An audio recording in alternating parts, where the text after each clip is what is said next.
Hi folks, it's Moz here, and on the workbench today I have been able to finally bag a physical copy of the 2024 Revell catalogue here, and we're going to go through it page by page. So if you've never watched one of my videos before, basically I get a catalogue and I film it page by page. I go over the pages one by one so you can see what's being announced, what's being re-released, what's in their range. And all you have to do is pause it if you see something that catches your eye, because I flick through the pages every 5 seconds. You can of course turn the music off if you don't like the music, but I put some music on in the background just to keep the video flowing, sort of thing. But yeah, that's what I basically do. I film them page by page so you can see what the catalogue has inside, and there could be some surprises, you don't know. A few releases in this one, but yeah, I was able to bag a copy at the local model show I went to where Luke was there from Revell, and if you can see there, it basically says show copy, do not remove. They don't release these anymore. So this is a bit of a rarity that's going to be added to my huge catalogue collection. Anyway, let's jump into it. Remember, pause it whenever you like, and we'll see you at the end of the montage.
So there you go. There was a video there with some music of the catalogue, and I did it page by page. Anything there that took your fancy, leave a comment down below, because it'd be interesting to see what Revell have released. I noticed that they still had a picture of the Meteor in here, which is a no-go. They're now going to, the F3, they're going to release now an F8 and an F9 instead.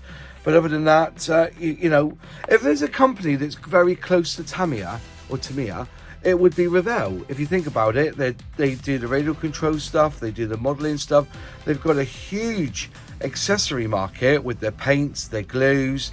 You know, who's never not used Contactor. So you know, and the 3D puzzles. You know, I've done a few of these 3D puzzles. I think they're really good. Not had one of their drones. I don't own any of the radio control stuff, but people do say it's quite good. So there you are. That's a one-off copy. I don't know if I ever get another physical copy of this magazine. So this may be the last one I ever do on Revell, especially, you know, a later one. But there you go. That was the catalogue. And if you enjoyed this video, will you do us a favour and click like? It always does help the channel. And if you're not a subscriber but you are enjoying the content, will you just click subscribe, ring that bell, click all, and you'll be notified when I release a new video. Huge shout out to my channel members who help me financially with this channel. If you'd like to become a member, just click join below and select which membership tier you so wish. I always do a membership live stream on a Thursday, and I give away model kits on there too. But there are other perks to being a member of this channel. If you, as I said, if you like some of the videos, in one of the four corners is either a playlist or another video from my channel, and I'll see you in the next video. Have a good week. Ta-da.